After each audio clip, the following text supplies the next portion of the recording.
welcome to Turn the Page, the official podcast of the Syosset Public Library.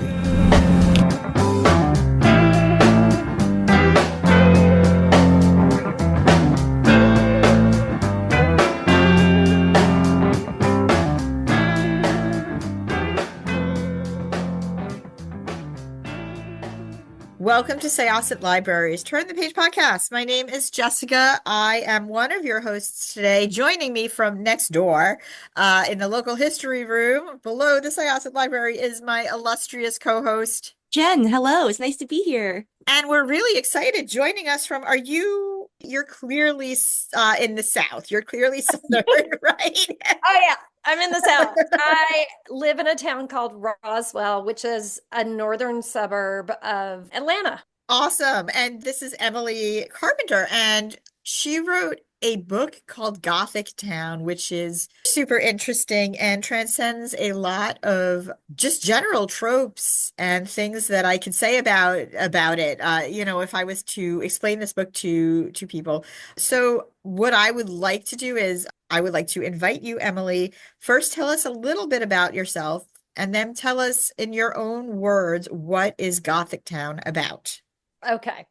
Yes, my name is Emily Carpenter. It's nice to meet everybody. I am, living in Georgia. 3 kids who are mostly out of the house, a husband, 2 dogs, and I write full time. And I have 5 suspense novels that I've written before this, but this is kind of the first one that really has these sort of horror undertones. I've always kind of leaned towards the Gothic and the Southern Gothic, but so that's me. And so GOTHICTOWN is basically a story about a woman named Billy Hope. She was a restaurateur in New York City, lost her restaurant in the pandemic.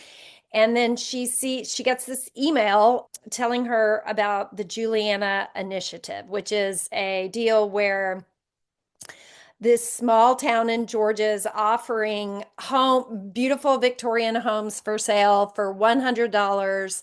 They're offering business grants for people to move there and kind of revitalize the economy. And so she and her husband, Peter, and her small daughter move down to Juliana, and she opens a new restaurant. And things go from there. And it gets a little gothic. I'm really curious about what new, perhaps, opportunities and challenges this project represented for you, because as you've hinted at, you've written in a number of different genres and a number of different mediums as well. What was new about this project that both maybe enticed you and maybe intimidated you a little bit?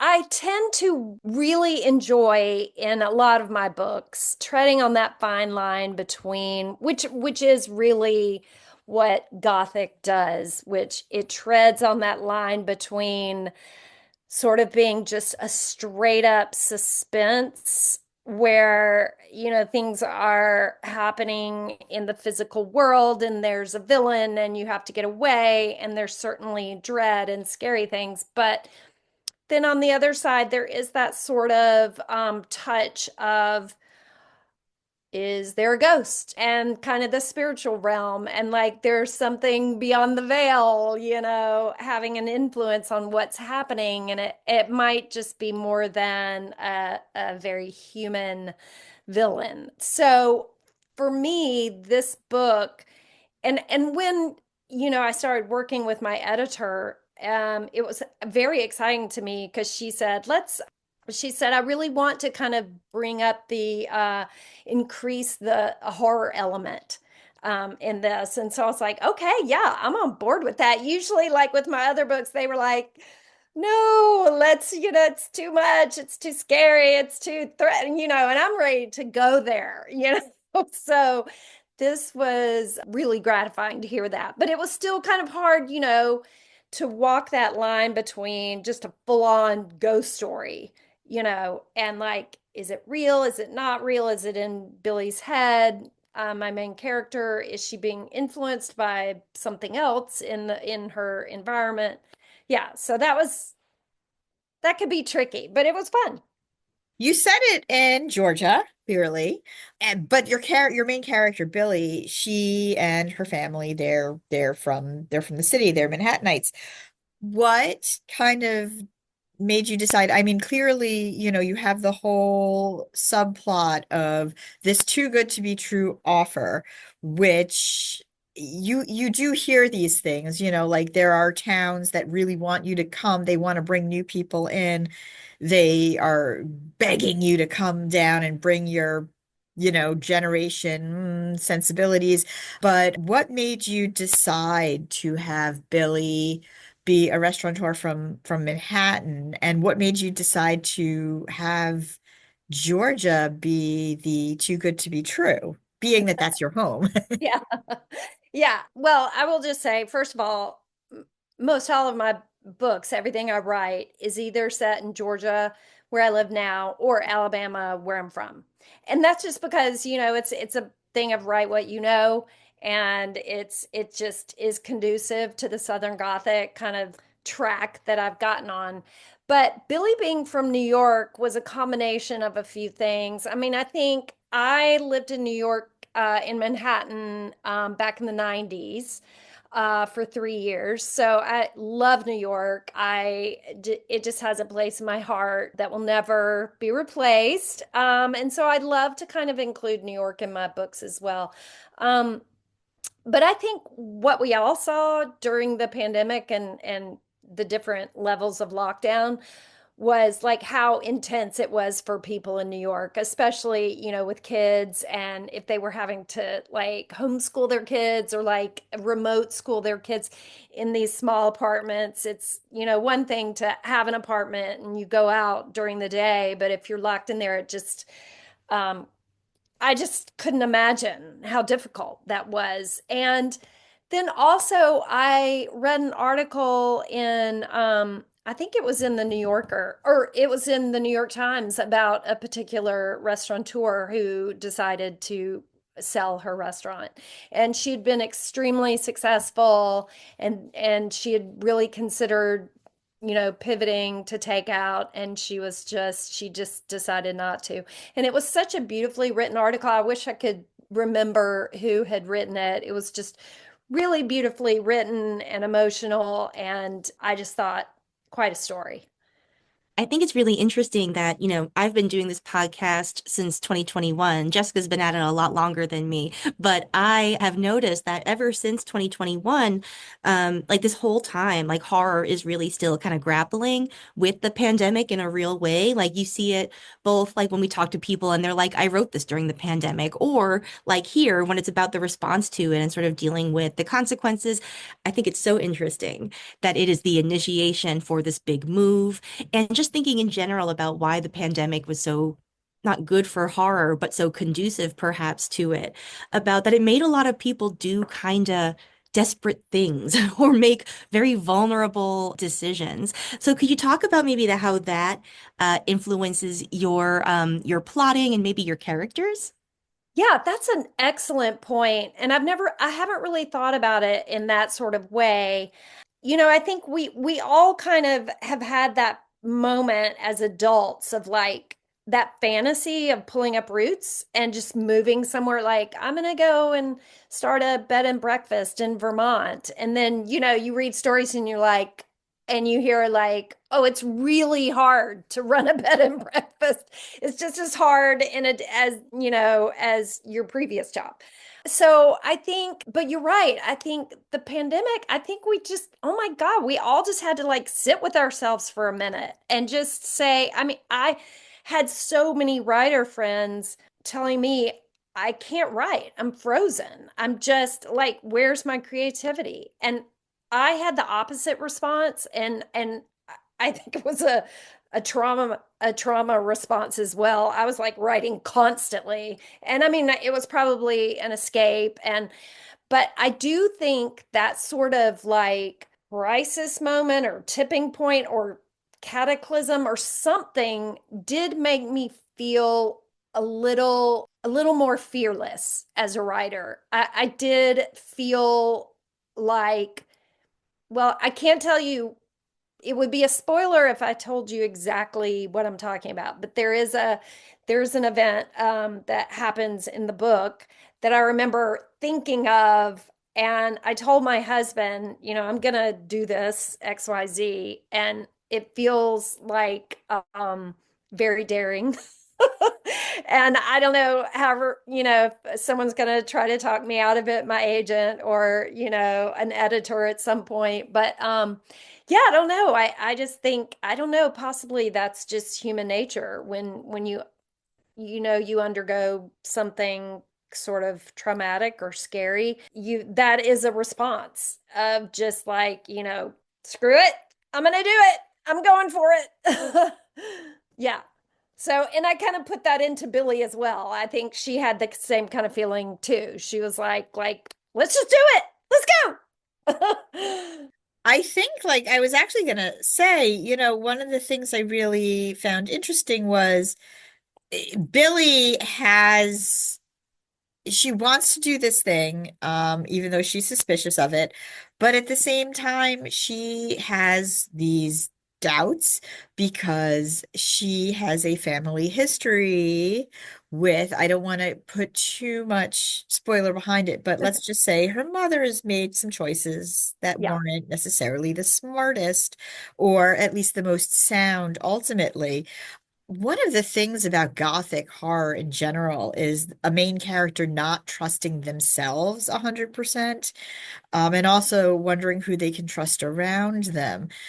Being that Billy is the person who hits the gas on this change, did that sort of change how you wrote, how you would approach a Gothic as opposed to, somebody reluctantly going into it as versus somebody being like, yes, let's go. Let's do Yeah. this thing that's probably ill-advised.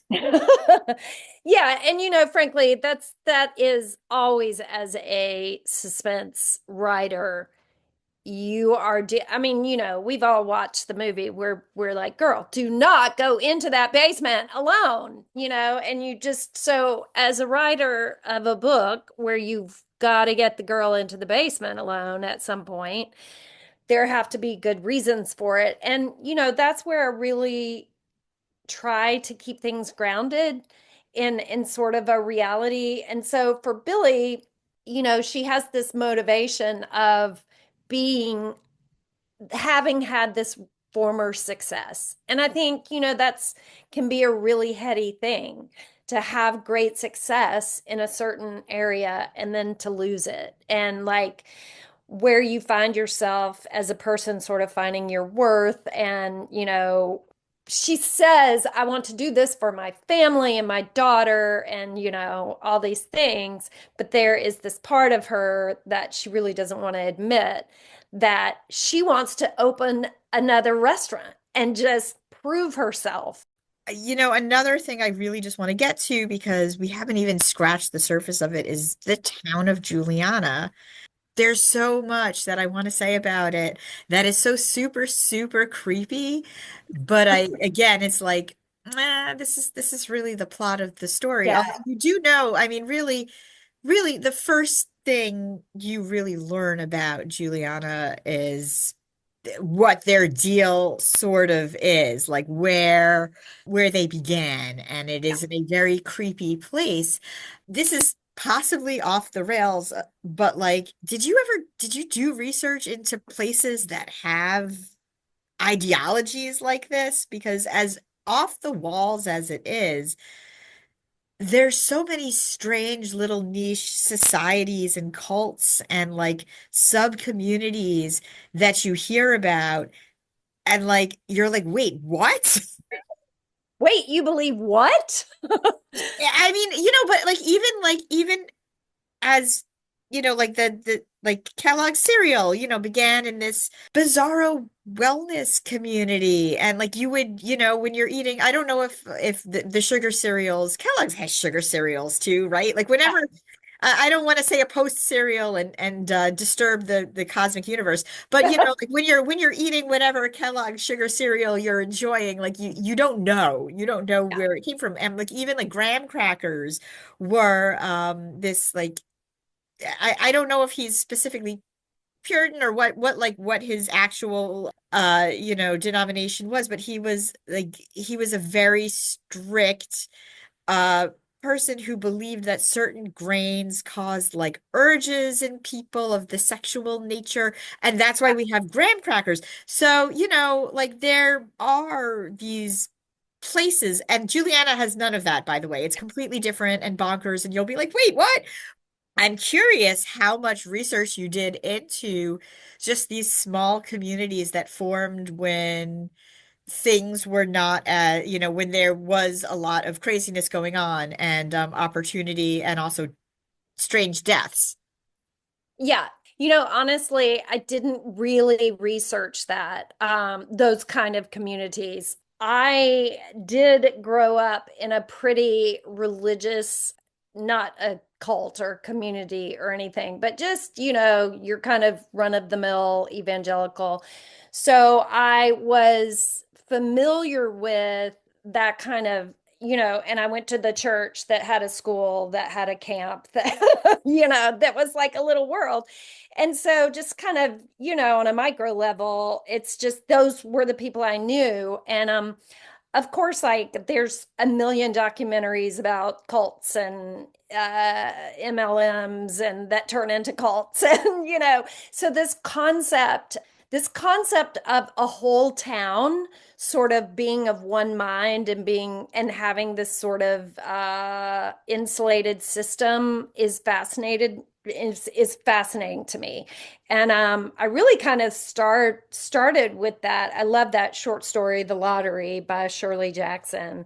And just the way it's just so, we don't really talk about this or discuss why we do this. We just do this every year. And it's nobody, this is just what we do.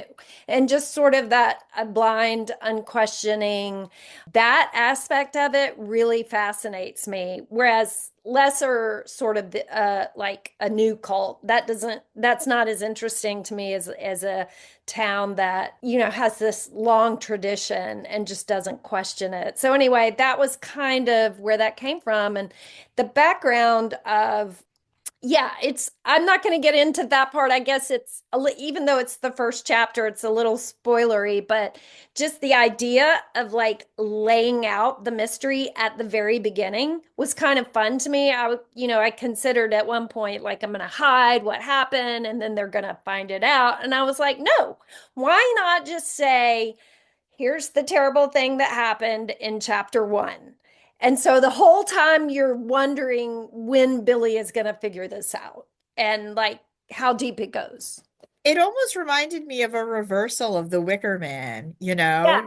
Yeah. where like Yes. Yes. where he comes in and like Yes. things aren't right, but you're not exactly sure how they're not right, and he's like the fly getting caught up in the spider web. But it was interesting seeing the spider web, the spiders weaving the web, and then seeing Billy take the bait. That Right. was Right. Right. very interesting. Oh, good. I'm glad you thought that. It really was a question for me how I started it. And, readers are so smart. And now, the thriller suspense genre is to the point where we're in the like postmodern age of the thriller suspense. Readers are like, "Oh, I figured out that twist right at the beginning." And I'm like, "All right, here's my twist." Straight out at chapter one. And but to still make it fun and suspenseful and have some extra twists and reveals. I like to call them more reveals rather than twists, but yeah, it was fun. I'd love to talk a little bit more about Billy and crafting her character. She is what I like lovingly refer to frequently as like a messy character in some ways. And I am interested in sort of how you manage that like push-pull tension between, or if you do at all, if think about it, the push-pull tension between wanting the reader to feel sympathy or empathy for a main character and that push of like, they're making some choices I don't love. Yeah, it is hard to do that because, as you know, readers, and including myself, I mean, we can be very judgy on, these characters. And I do want to write a character that you feel like, oh my God, I would be friends with her, and or I can put myself in her place. And I don't necessarily identify with a character who just always does the heroic, noble thing. I just don't. And I know that readers can tend to be like, oh, I didn't like her, she was annoying, and I'm just like, well, I kind of have to tune that out. It does make me feel like if I think about too long, I get doubts, but look, I just have to write her to where, like I said earlier, she feels grounded in reality, and she makes mistakes, not always it's not because she's unaware or dumb or anything, but she makes mistakes because she's human and because she has mixed motivations, and like we all do. So I just try to make her human. Yeah, she's very human. And I think people who complain about annoying characters are probably like in denial about like the fact that we're all annoying at some point or another. Like we all Oh my gosh, annoy yes. someone. Oh yeah. Yeah. Totally. I agree. Well, this was great, and I think it's a really interesting book. There's other things there's something else I want to talk about, but I don't also, because if somebody knows the other movie I'm going to compare it to, it's going to give away too much. So I'm not going to say that. I'll talk to you about it though as soon as we wrap, because I am curious. Good. But this was a really great book. I really enjoyed it. It was lots of fun. I can't say that I might not be stupid and buy $100 house if it was if the opportunity was that great. I learned no lessons. My friend who read it was like, why didn't she just leave, run? I'm like, have you not only a Victorian mansion, but 12 acres for $100? Are you kidding me? But it did make me think a little bit of that house in American Horror Story. Yeah, which is lovely, but also murder. Not that this one is necessarily. You have to balance, what you'll sacrifice. Sometimes you have to tell the ghosts to shut up, and you just have to deal with the blood coming from the walls. Not that this happens in this book, but we're talking about those too good to be true deals. Yes. But I mean, lower underpriced real estate, hard to turn down. Well, this was lovely. Jen, do you have any other questions? No, this has been really great. Thank you so much for sharing your book with us. Thank you guys. I really appreciate it. We love libraries. So supportive of you guys. Love librarians. Just, you're doing the good work out there. Thanks. We appreciate it. Thank you. And we love authors. Yeah. Your book. Library, we always hope people to read them. Thank you. Check out GOTHICTOWN by Emily Carpenter. It is super, and hopefully we'll talk to you about another book very soon. Awesome. Thank you so much. And we are going to close this chapter of Turn the Page. It's time to close this chapter of Turn the Page. Join us for the next episode.